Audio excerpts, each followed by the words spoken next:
तो चलिए आइए अब हम लोग देखते हैं roles and importance of service sector. सेवा क्षेत्र की भूमिका तथा महत्व।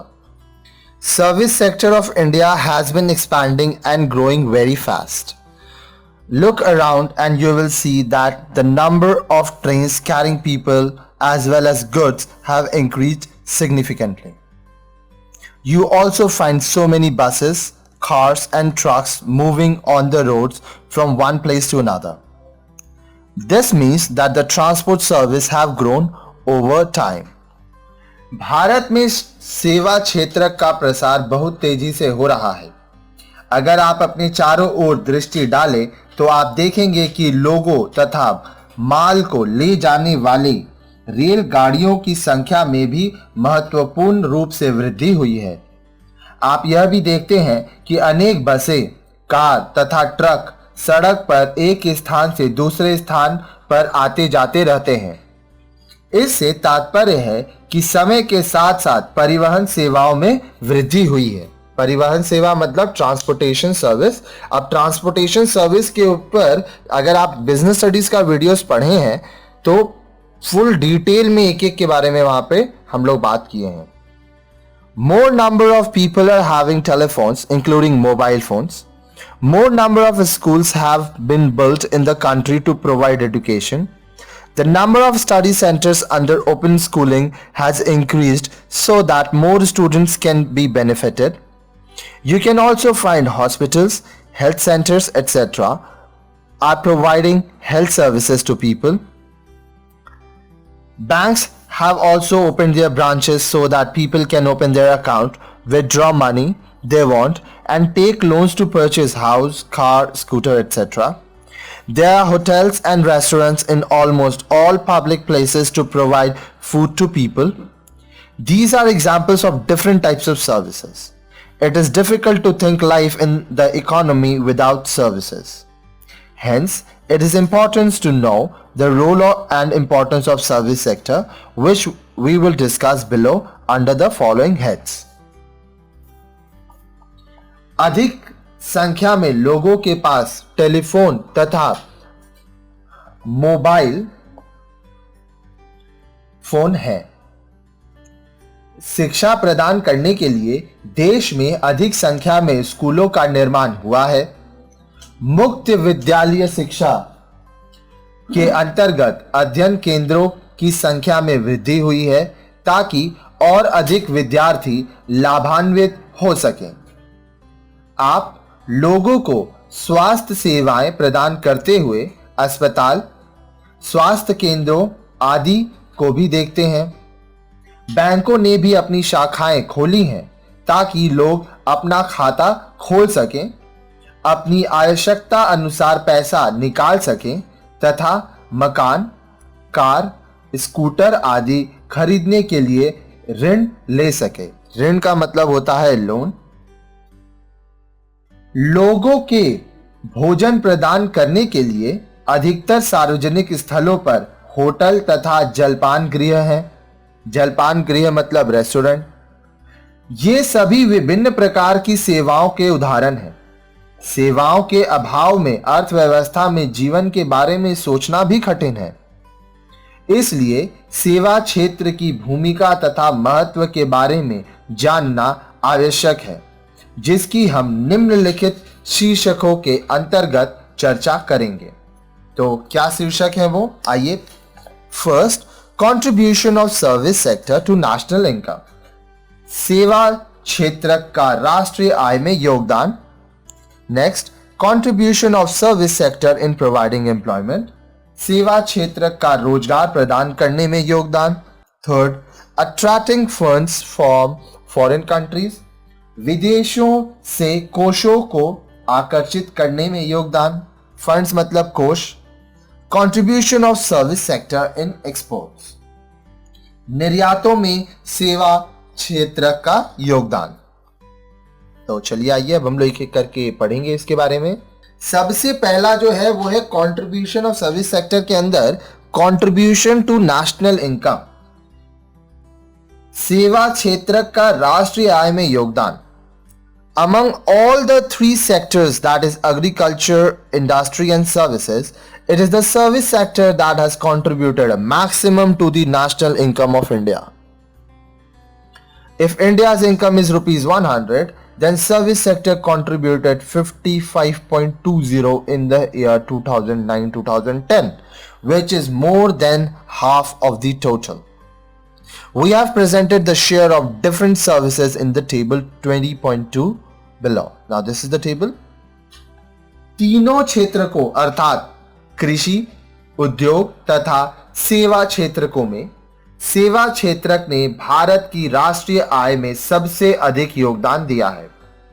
यदि भारत की आय 100 है तो वर्ष 2009-2010 में सेवा क्षेत्रक का योगदान 55.20 रहा है, जो कुल से आधे से अधिक है। हमने सारणी 20.2 में विभिन्न सेवाओं के अंश को नीचे प्रस्तुत किया है। तो आइए देखते हैं कि ये जो 55.20% मिल रहा है टोटल इनकम का, वो कैसे। ट्रेड, होटल्स एटसेट्रा, व्यापार, होटल आदि, इसमें 16.3%, 16.3%।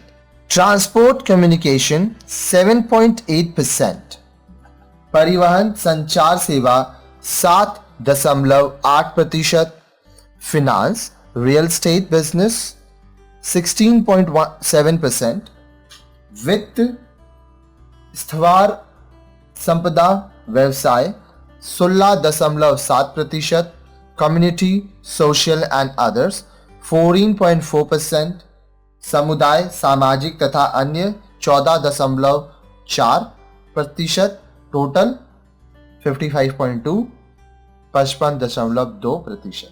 कहां से यह पता चला? इकोनॉमिक सर्वे, आर्थिक सर्वेक्षण के द्वारा।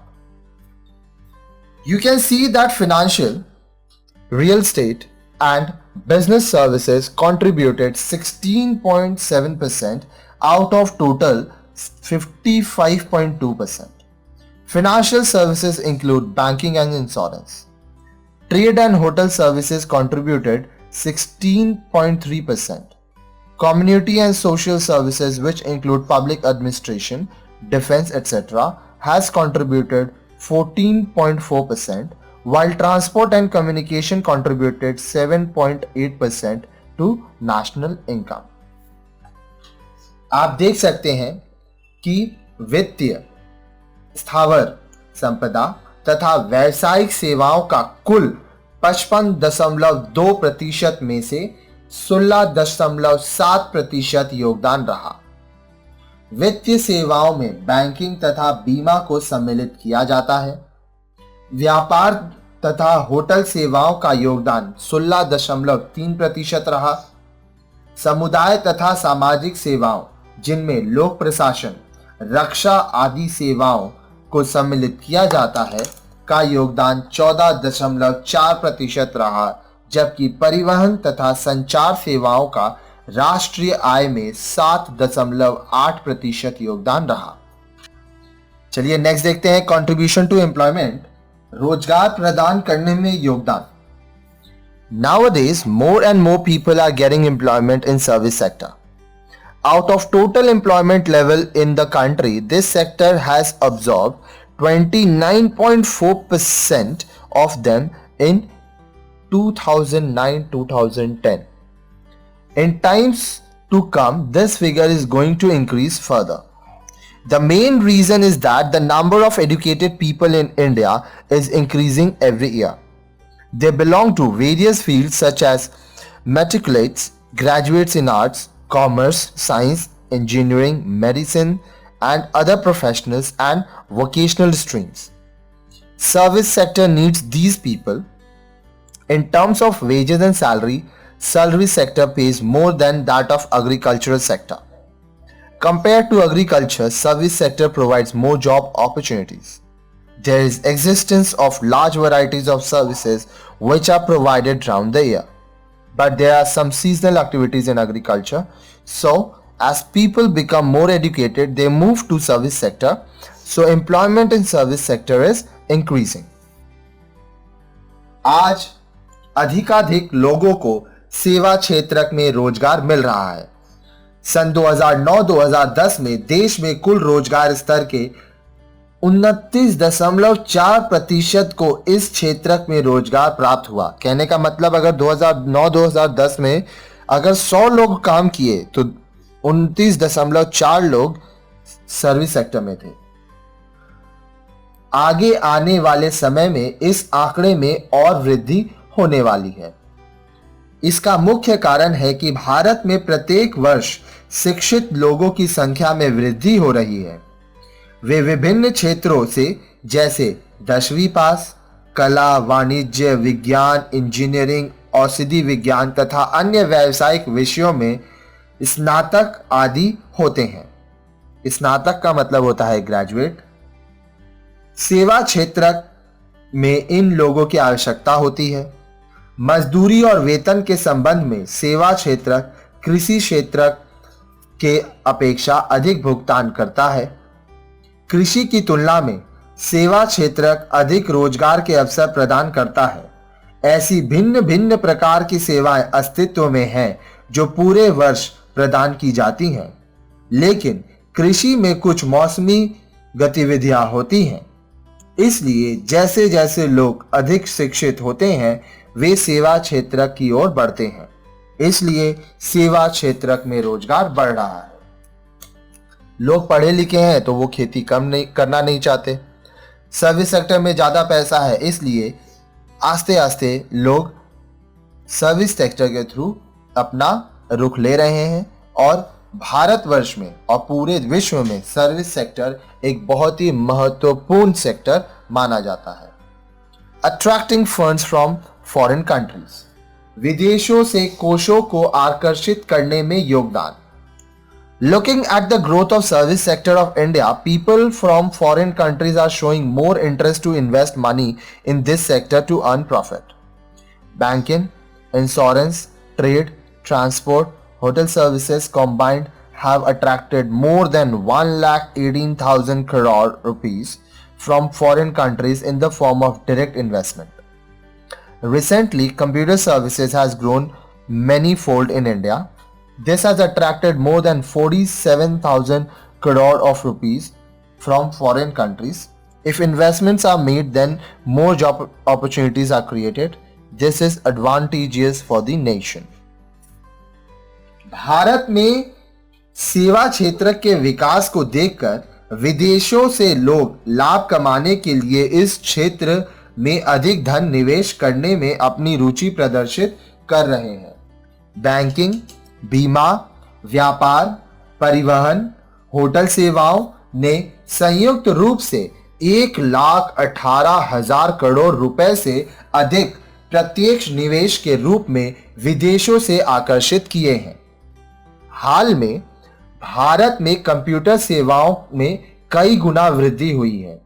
इनसे 47,000 करोड़ रुपए से अधिक विदेशों से आकर्षित किए हैं। यदि निवेश किए जाते हैं तो अधिक रोजगार के अवसरों का सृजन होता है। यह देश के लिए लाभदायक है। Next, contribution of service sector to exports. निर्यातों में सेवा क्षेत्र का योगदान। Exporting means selling goods and services to citizens in foreign countries to earn foreign exchange in the form of dollar, euro, yen, pound, etc. In recent years, India's service sector has contributed a lot in earning foreign exchange for the country through exports. Our business services, which include IT, consultancy, legal services, etc., have become world standard. In the year 2009-2010, India earned nearly 4.35 lakh crores of rupees from exports and services. निर्यातों में सेवा क्षेत्र का योगदान। निर्यात से तात्पर्य dollar, euro, येन, pound, ये क्या है? जैसे भारत में रुपीस करेंसी है, उसी तरह से विदेशों में डॉलर, यूरो, येन, पाउंड इत्यादि विदेशी मुद्रा होती हैं। तो निर्यात से तात्पर्य डॉलर, यूरो, येन, पाउंड आदि के रूप में विदेशी मुद्रा अर्जित करने के लिए विदेशी नागरिकों को वस्तुएं एवं सेवाएं बेचना है। हाल के वर्षों में भारत के सेवा क्षेत्रक ने निर्यातों के माध्यम से देश के लिए विदेशी मुद्रा अर्जित करने में बहुत बड़ा योगदान दिया है। हमारी व्यावसायिक सेवाएं, जिनमें सूचना प्रौद्योगिकी, परामर्श सेवाएं, कानूनी सेवाएं आदि को सम्मिलित किया जाता है, विश्व स्तर की हो चुकी हैं। वर्ष 2009-2010 में भारत ने सेवाओं के निर्यात से लगभग 4.35 लाख करोड़ रुपए अर्जित किए हैं।